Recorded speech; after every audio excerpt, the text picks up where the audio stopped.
Halo semuanya, kembali lagi di konten Metoban 101 pada series yang ke-7 bersama saya Yuda Pramudita dari Departemen Riset Kimia FEB UNES tahun 2023. Pada series yang ke-7 kali ini, saya akan membahas mengenai teknik pengumpulan data dalam metode kuantitatif. Nah, terdapat dua hal utama yang mempengaruhi kualitas data hasil penelitian, yaitu kualitas instrumen penelitian dan kualitas pengumpulan data. Kualitas instrumen penelitian berkenaan dengan validitas dan reliabilitas instrumen. Sedangkan kualitas pengumpulan data berkenaan dengan ketepatan cara-cara yang digunakan untuk mengumpulkan data. Oleh karena itu, instrumen yang telah teruji validitas dan reliabilitasnya belum tentu dapat menghasilkan data yang valid dan reliable apabila instrumen tersebut tidak digunakan secara tepat dalam pengumpulan datanya. Pengumpulan data dapat dilakukan dalam berbagai setting, berbagai sumber, dan berbagai cara.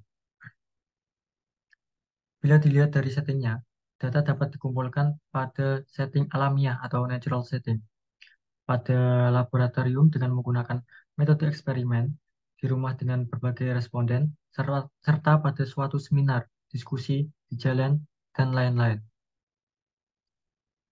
Bila dilihat dari sumber datanya, maka pengumpulan data dapat menggunakan sumber primer dan sumber sekunder.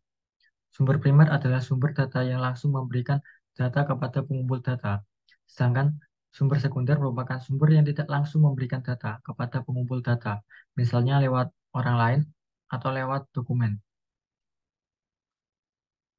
Selanjutnya, bila dilihat dari segi cara atau teknik pengumpulan data, maka teknik pengumpulan data dapat dilakukan dengan cara interview atau wawancara, kuesioner atau angket, observasi atau pengamatan, dan gabungan dari ketiganya. Pada konten kali ini, hanya akan dikemukakan pengumpulan data berdasarkan tekniknya, yaitu melalui wawancara, angket, dan observasi. Langsung saja kita ke teknik pengumpulan data yang pertama, yaitu wawancara. Wawancara digunakan sebagai teknik pengumpulan data apabila peneliti ingin melakukan studi pendahuluan untuk menemukan permasalahan yang harus diteliti, dan juga apabila peneliti ingin mengetahui hal-hal dari responden yang lebih mendalam dan jumlah respondennya tidak banyak atau kecil. Teknik pengumpulan data ini mendasarkan diri pada laporan tentang diri sendiri atau self-report, atau setidaknya pada pengetahuan dan atau keyakinan pribadi. Anggapan yang perlu dipegang oleh peneliti dalam menggunakan metode interview dan juga kuesioner atau angket adalah sebagai berikut. Yang pertama, bahwa subjek atau responden adalah orang yang paling tahu tentang dirinya sendiri. Yang kedua, bahwa apa yang dinyatakan oleh subjek kepada peneliti adalah benar dan dapat dipercaya. Dan yang ketiga, bahwa interpretasi subjek tentang pertanyaan-pertanyaan yang diajukan peneliti kepadanya adalah sama dengan apa yang dimaksud dengan peneliti. Wawancara dapat dilakukan secara terstruktur maupun tidak terstruktur, dan dapat dilakukan melalui tatap muka atau face-to-face maupun dengan menggunakan telepon atau via online. Nah, seperti yang dibilang tadi, wawancara bisa dibagi menjadi dua, yaitu wawancara terstruktur dan tidak terstruktur. Untuk wawancara terstruktur itu digunakan sebagai teknik pengumpulan data bila peneliti atau pengumpul data telah mengetahui dengan pasti tentang informasi apa yang akan diperoleh. Oleh karena itu, dalam melakukan wawancara, peneliti telah menyiapkan instrumen penelitian berupa pertanyaan-pertanyaan tertulis yang alternatif jawabannya itu sudah disiapkan beserta pertanyaannya tersebut. Dengan wawancara terstruktur ini, setiap responden diberi pertanyaan yang sama dan peneliti akan mencatatnya. Untuk lebih jelasnya bisa dilihat pada contoh gambar ini. Salah satu contohnya itu bagaimana tanggapan Bapak atau Ibu terhadap pelayanan pendidikan di kabupaten ini. Apakah sangat bagus, bagus, tidak bagus, atau sangat tidak bagus. Nah, sangat bagus, bagus, tidak bagus, sangat tidak bagus ini merupakan alternatif jawaban yang sudah disediakan oleh peneliti atau pengumpul data. Untuk contoh lainnya, bisa dilihat bagaimanakah tanggapan Bapak atau Ibu terhadap pelayanan bidang kesehatan di kabupaten ini. Nah, ini hampir sama dengan, bisa dibilang sama ya dengan yang contoh pertama. Ada pertanyaan dan alternatif jawabannya pun sudah disediakan oleh peneliti. Nah, dengan wawancara terstruktur ini, peneliti dapat menggunakan beberapa pewawancara sebagai pengumpul data. Supaya setiap pewawancara mempunyai keterampilan yang sama, maka perlu adanya training kepada calon pewawancara. Dalam melakukan wawancara, selain harus membawa instrumen sebagai pedoman untuk wawancara, maka pengumpul data juga dapat menggunakan alat bantu seperti tape recorder, gambar, brosur, dan material lain yang dapat membantu pelaksanaan wawancara menjadi lancar. Contohnya itu ketika ada seorang peneliti yang akan melakukan penelitian di bidang pembangunan. Nah, ketika akan melakukan penelitian untuk mengetahui respon masyarakat terhadap berbagai pembangunan yang telah diarahkan untuk meningkatkan kesejahteraan masyarakat, maka perlu membawa foto-foto atau apapun itu yang menunjukkan tentang berbagai jenis pembangunan yang telah dilakukan. Misalnya itu pembangunan gedung sekolah, bendungan untuk pengairan sawah, pembangunan pembangkit listrik, dan lain-lain. Yang kedua itu ada wawancara tidak terstruktur. Wawancara tidak struktur adalah wawancara yang bebas, di mana peneliti tidak menggunakan pedoman wawancara yang telah tersusun secara sistematis dan lengkap untuk pengumpulan datanya. Pedoman wawancara yang digunakan hanya berupa garis-garis besar permasalahan yang akan ditanyakan. Untuk contohnya itu, bagaimana pendapat Bapak atau Ibu terhadap kebijakan pemerintah tentang impor gula saat ini, dan bagaimana dampaknya terhadap pedagang dan petani. Wawancara tidak terstruktur atau terbuka sering digunakan dalam penelitian pendahuluan atau malahan untuk penelitian yang lebih mendalam tentang responden. Pada penelitian pendahuluan, peneliti berusaha mendapatkan informasi awal tentang berbagai isu atau permasalahan yang ada pada objek, sehingga peneliti dapat menentukan secara pasti permasalahan atau variabel apa saja yang harus diteliti. Untuk menetapkan gambaran permasalahan yang lebih lengkap, maka peneliti perlu melakukan wawancara kepada pihak-pihak yang mewakili berbagai tingkatan yang ada dalam objek. Misalnya akan melakukan penelitian tentang iklim kerja perusahaan, maka dapat dilakukan wawancara dengan pekerja tingkat bawah, supervisor, dan manajer. Untuk mendapatkan informasi yang lebih dalam tentang responden, maka peneliti dapat juga menggunakan wawancara tidak terstruktur. Misalnya, seorang penjahat yang dicurigai melakukan kejahatan, maka peneliti akan melakukan wawancara tidak terstruktur secara mendalam sampai diperoleh keterangan bahwa orang tersebut penjahat atau bukan. Dalam wawancara tidak terstruktur ini, peneliti belum mengetahui secara pasti data apa yang akan diperoleh, sehingga peneliti lebih banyak mendengar apa saja yang disampaikan oleh responden. Berdasarkan analisis terhadap setiap jawaban dari responden tersebut, maka peneliti dapat mengajukan berbagai pertanyaan berikutnya yang lebih terarah pada suatu tujuan. Dalam melakukan wawancara, peneliti dapat menggunakan cara berputar-putar baru menukik. Artinya, pada awal wawancara yang dibicarakan adalah hal-hal yang tidak terkait dengan tujuan. Dan bila sudah terbuka kesempatan untuk menanyakan sesuatu yang menjadi tujuannya, maka bisa ditanyakan. Wawancara baik yang dilakukan dengan face to face maupun menggunakan eh, telepon akan selalu terjadi kontak pribadi. Oleh karena itu, wawancara perlu memahami situasi dan kondisi sehingga dapat memilih waktu yang tepat kapan dan di mana waktu melakukan wawancara.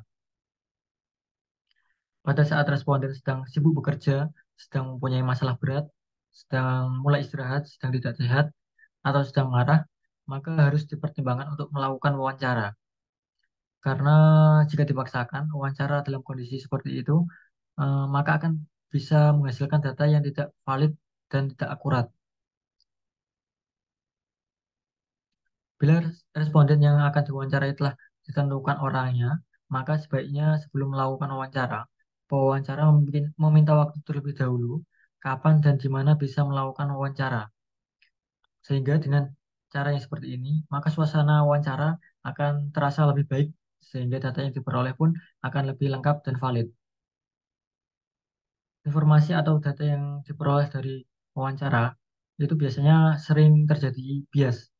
Nah, bias ini adalah menyimpang dari apa yang seharusnya, sehingga dapat dinyatakan data tersebut subjektif dan tidak akurat. Kebiasaan data yang bias ini akan tergantung pada beberapa hal seperti wawancara itu sendiri, yang diwawancarai atau responden, serta situasi dan kondisi pada saat terjadinya wawancara. Wawancara yang tidak dalam posisi netral, misalnya ada maksud tertentu lah, seperti eh, diberi sponsor, em, akan memberikan interpretasi data yang berbeda dengan apa yang disampaikan oleh responden. Responden akan memberikan data yang bias bila responden tidak dapat menangkap dengan jelas apa yang dinyatakan peneliti atau pewawancara. Oleh karena itu, peneliti jangan memberi pertanyaan yang bias. Selanjutnya, situasi dan kondisi seperti yang juga telah dikemukakan di atas sangat mempengaruhi proses wawancara, yang pada akhirnya juga akan mempengaruhi validitas data. Selanjutnya yaitu kuesioner atau angket. Kuesioner merupakan teknik pengumpulan data yang dilakukan dengan cara memberi seperangkat pertanyaan atau pernyataan tertulis kepada responden untuk dijawabnya. Kuesioner merupakan teknik pengumpulan data yang efisien bila peneliti tahu dengan pasti variabel yang akan diukur dan tahu apa yang bisa diharapkan dari responden. Selain itu, kuesioner juga cocok digunakan bila jumlah respondennya cukup besar dan tersebar di wilayah yang luas. Kuesioner dapat berupa pertanyaan-pertanyaan tertutup atau terbuka, dapat diberikan kepada responden secara langsung atau dikirim melalui pos atau juga bisa melalui internet atau online. Bila penelitian yang dilakukan pada lingkup yang tidak terlalu luas, alangkah lebih baiknya itu bisa diantarkan langsung jika tidak dalam waktu yang terlalu lama. Maka pengiriman angket kepada responden tidak perlu melalui pos. Dengan adanya kontak langsung ini antara peneliti dengan responden dapat menciptakan suatu kondisi yang cukup baik sehingga responden dengan sukarela akan memberikan data objektif dan cepat. Beberapa prinsip dalam penulisan angket sebagai teknik pengumpulan data dijelaskan sebagai berikut. Untuk yang pertama, isi dan tujuan pertanyaan. Yang dimaksud di sini adalah apakah isi pertanyaan tersebut merupakan bentuk pengukuran atau bukan. Kalau berbentuk pengukuran, maka dalam membuat pertanyaan harus teliti. Setiap pertanyaan harus skala pengukuran dan jumlah itemnya mencukupi untuk mengukur variabel yang diteliti. Selanjutnya, bahasa yang digunakan. Bahasa yang digunakan dalam penulisan kuesioner atau angket harus disesuaikan dengan kemampuan berbahasa responden. Kalau sekiranya responden tidak dapat berbahasa Indonesia, maka angket jangan ditulis dengan bahasa Indonesia. Jadi bahasa yang digunakan dalam angket harus memperhatikan jenjang pendidikan responden, keadaan sosial budaya, dan frame of reference dari responden. Selanjutnya, tipe dan bentuk pertanyaan. Tipe pertanyaan dalam angket dapat terbuka dan tertutup, dan bentuknya dapat menggunakan kalimat positif atau negatif. Nah, apa sih yang dimaksud dengan pertanyaan terbuka dan tertutup? Kalau pertanyaan terbuka adalah pertanyaan yang mengharapkan responden untuk menuliskan jawabannya dalam bentuk uraian tentang suatu hal. Contohnya, bagaimanakah tanggapan Anda terhadap iklan-iklan di TV saat ini? Sebaliknya, jika pertanyaan tertutup adalah pertanyaan yang mengharapkan jawaban singkat atau mengharapkan responden untuk memilih salah satu alternatif jawaban dari setiap pertanyaan yang telah tersedia. Setiap pertanyaan angkat yang mengharapkan jawaban berbentuk data nominal, ordinal, interval, dan rasio adalah bentuk pertanyaan tertutup. Pertanyaan tertutup akan membantu responden untuk menjawab dengan cepat dan juga memudahkan peneliti dalam melakukan analisis data terhadap seluruh angkat yang telah terkumpul. Pertanyaan atau pernyataan dalam angket perlu dibuat kalimat positif dan negatif agar responden dalam memberikan jawaban setiap pertanyaan lebih serius dan tidak menghasilkan jawaban yang serupa. Selanjutnya, pertanyaan tidak mendua. Setiap pertanyaan dalam angket jangan mendua sehingga menyulitkan responden untuk memberikan jawabannya. Biar lebih jelasnya itu contohnya bagaimana pendapat Anda tentang kualitas dan kecepatan pelayanan KTP? Ini adalah pertanyaan yang mendua karena menanyakan tentang dua hal sekaligus, yaitu kualitas dan harga. Sebaiknya pertanyaan tersebut dijadikan menjadi dua pertanyaan, yaitu bagaimanakah kualitas pelayanan KTP dan bagaimanakah kecepatan pelayanan KTP. Selanjutnya, tidak menanyakan yang sudah lupa. Setiap pertanyaan dalam instrumen angket sebaiknya juga tidak menanyakan hal-hal yang sekiranya responden sudah lupa atau pertanyaan yang memerlukan jawaban dengan berpikir berat. Contohnya, bagaimanakah kinerja para penguasa Indonesia 30 tahun yang lalu? Contoh lagi, menurut Anda, bagaimanakah cara mengatasi krisis ekonomi saat ini? Nah, pertanyaan tersebut itu dapat kecualikan ketika penelitian itu mengharapkan pendapat dari para ahli. Jika peneliti ingin mendapatkan pendapat dari para ahli, maka pertanyaan tersebut dapat digunakan. Kalau misalnya umur responden baru 25 tahun dan pendidikannya rendah, maka akan sulit untuk memberikan jawaban. Selanjutnya, pertanyaan tidak menggiring. Pertanyaan dalam angket sebaiknya juga tidak menggiring ke jawaban yang lebih baik saja atau ke yang lebih jelek saja. Misalnya, bagaimanakah kalau bonus atas jasa pelayanan ditingkatkan? Jawabannya tentu saja akan cenderung ke arah setuju. Contoh lain, bagaimana prestasi kerja Anda selama setahun terakhir? Jawabannya juga akan cenderung baik. Selanjutnya, panjang pertanyaan. Pertanyaan dalam angket sebaiknya tidak terlalu panjang, sehingga akan membuat jenuh responden dalam mengisi. Bila jumlah variabel banyak sehingga memerlukan instrumen yang banyak, maka instrumen tersebut dibuat bervariasi dalam penampilan, model skala pengukuran yang digunakan, dan cara mengisinya. Disarankan empirik jumlah pertanyaan yang memadai adalah antara 20 sampai 30 pertanyaan. Selanjutnya, urutan pertanyaan. Urutan pertanyaan dalam angket dapat dimulai dari yang umum menuju ke hal yang spesifik atau dari hal yang mudah menuju hal yang sulit atau bahkan mungkin diacak. Hal ini perlu dipertimbangkan karena secara psikologis akan mempengaruhi semangat responden dalam menjawab. Kalau pada awalnya sudah diberi pertanyaan yang sulit atau yang spesifik, maka responden akan patah semangat untuk mengisi angket yang telah mereka terima. Urutan pertanyaan yang diacak perlu dibuat bila tingkat kematangan responden terhadap masalah yang ditanyakan sudah tinggi. Selanjutnya, prinsip pengukuran. Angket yang diberikan pada responden merupakan instrumen penelitian yang digunakan untuk mengukur variabel yang akan diteliti. Oleh karena itu, instrumen angket tersebut harus dapat digunakan untuk mendapatkan data yang valid dan reliable tentang variabel yang diukur. Supaya diperoleh data penelitian yang valid dan reliable, maka sebelum instrumen angka tersebut diberikan kepada responden, perlu adanya uji validitas dan reliabilitasnya terlebih dahulu. Instrumen yang tidak valid dan reliable, bila digunakan untuk mengumpulkan data, akan menghasilkan data yang tidak valid dan tidak reliable pula. Selanjutnya, penampilan fisik angkat. Penampilan fisik angkat sebagai alat pengumpul data akan mempengaruhi respon atau keseriusan responden dalam mengisi angkat. Angket yang dibuat di kertas buram akan menghasilkan respon yang kurang menarik bagi responden bila dibandingkan dengan angket yang dicetak dalam kertas yang bagus dan berwarna. Selanjutnya, kita ke teknik pengumpulan data yang ketiga atau yang terakhir yaitu observasi atau pengamatan.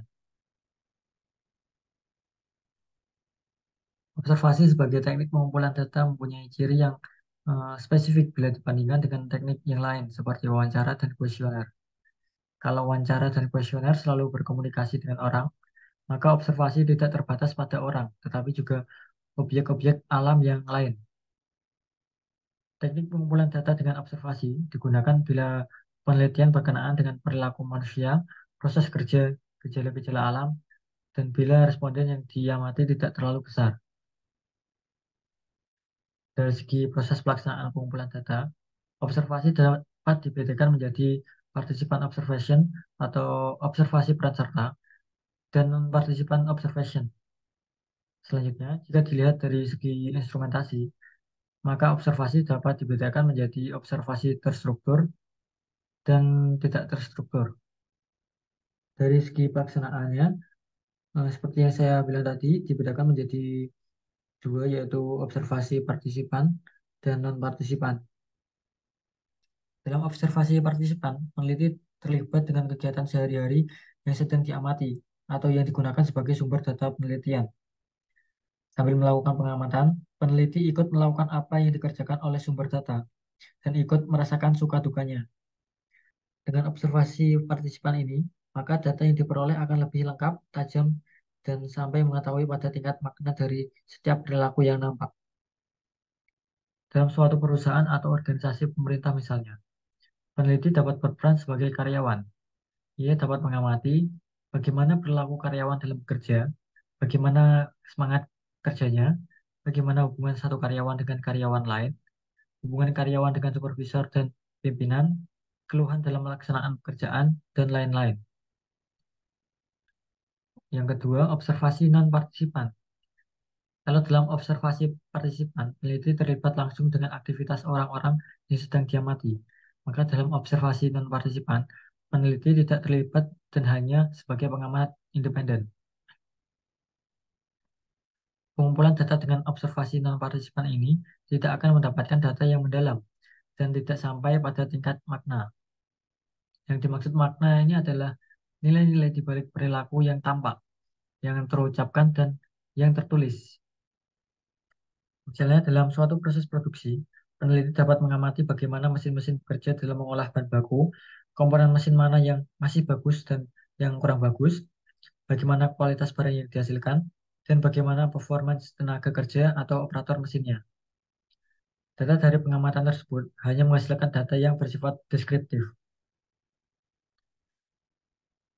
Nah, dari segi instrumen, observasi dibedakan menjadi dua, seperti tadi yang saya bilang, yaitu observasi terstruktur dan tidak terstruktur. Observasi terstruktur adalah observasi yang telah dirancang secara sistematis tentang apa yang akan diamati, kapan, dan di mana tempatnya. Jadi, observasi terstruktur dilakukan apabila peneliti telah tahu dengan pasti tentang variabel apa yang akan diamati. Dalam melakukan pengamatan, peneliti menggunakan instrumen penelitian yang telah teruji validitas dan reliabilitasnya. Pedoman wawancara terstruktur atau angket tertutup dapat digunakan sebagai pedoman untuk melakukan observasi. Misalnya, peneliti akan melakukan pengukuran terhadap kinerja pegawai yang bertugas dalam pelayanan IMB atau izin mendirikan bangunan. Maka peneliti dapat menilai setiap perilaku dan ucapan dengan menggunakan instrumen yang digunakan untuk mengukur kinerja karyawan tersebut. Model observasi ini sering digunakan dalam penelitian kuantitatif. Yang kedua, observasi tidak terstruktur. Observasi tidak terstruktur adalah observasi yang tidak dipersiapkan secara sistematis tentang apa saja yang akan diobservasi. Hal ini dilakukan karena peneliti tidak tahu secara pasti tentang apa yang akan diamati. Dalam melakukan pengamatan, peneliti tidak menggunakan instrumen yang telah baku, tetapi hanya berupa rambu-rambu pengamatan. Dalam suatu pameran produk industri dari berbagai negara, peneliti belum tentu tahu pasti apa yang akan diamati. Oleh karena itu, peneliti dapat melakukan pengamatan bebas, mencatat apa yang menarik, melakukan analisis, dan kemudian membuat kesimpulan. Mungkin itu saja yang dapat saya sampaikan tentang teknik pengumpulan data dalam metode kuantitatif, dan ini sumber yang digunakan. Jadi kalau ingin mendalami lagi tentang apa yang sudah saya sampaikan, bisa membaca dari sumber berikut. Dan terima kasih dan sampai jumpa lagi di konten Metopen One on One selanjutnya.